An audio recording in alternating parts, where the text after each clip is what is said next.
Hey Bruce, would you like to learn how to charge more than your competitors for what you do and still outsell them?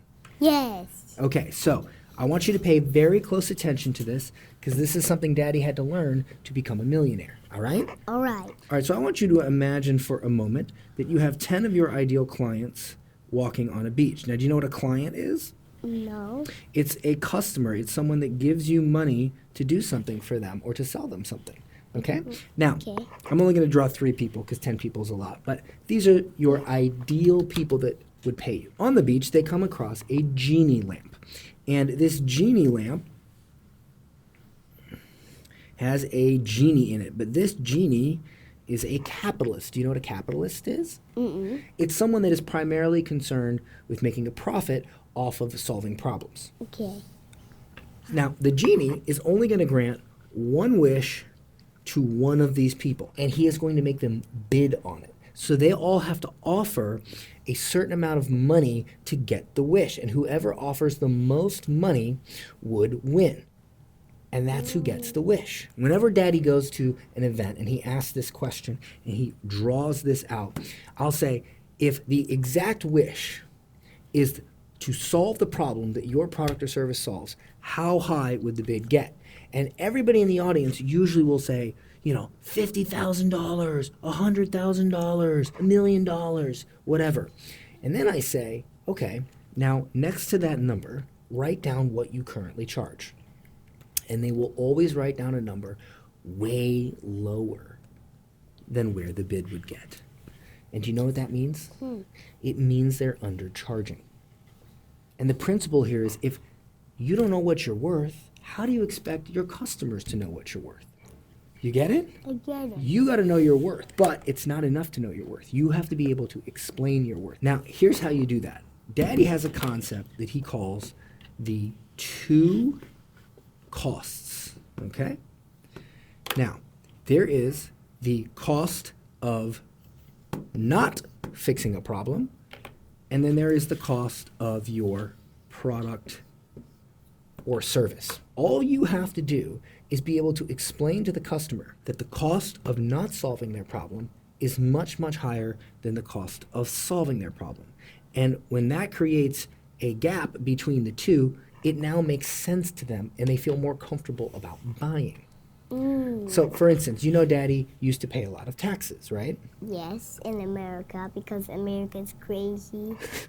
That's right. Okay. Now, when Daddy had a normal accountant, Daddy was paying this much. Daddy met an accountant that charged like $30,000, which is a lot of money. But when that accountant showed me that I was paying well over $500,000 too much in taxes, what is 500, let's do some math, minus 30?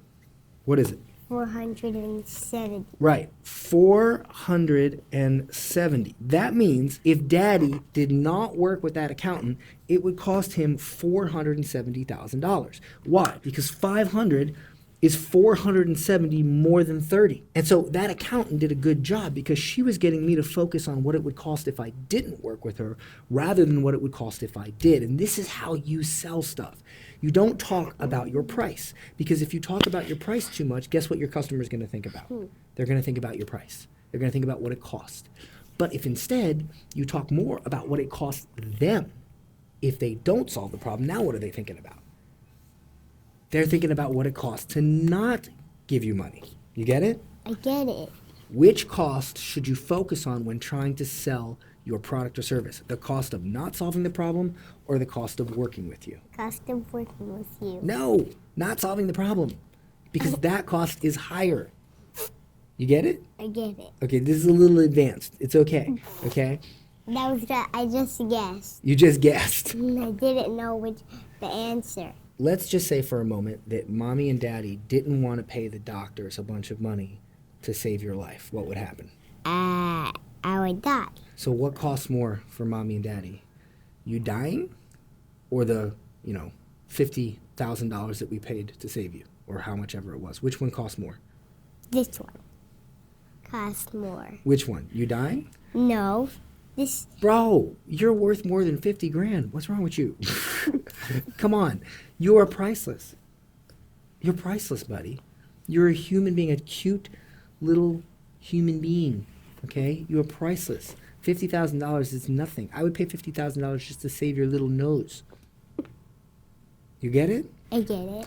All right, we'll work on this one a little bit more. I hope the people at home get it. And if they want a more in-depth training on how to build a business, where can they find it? Link the description. That's right. And should they subscribe to Daddy's YouTube channel? Yes. Yeah, see you in the next one.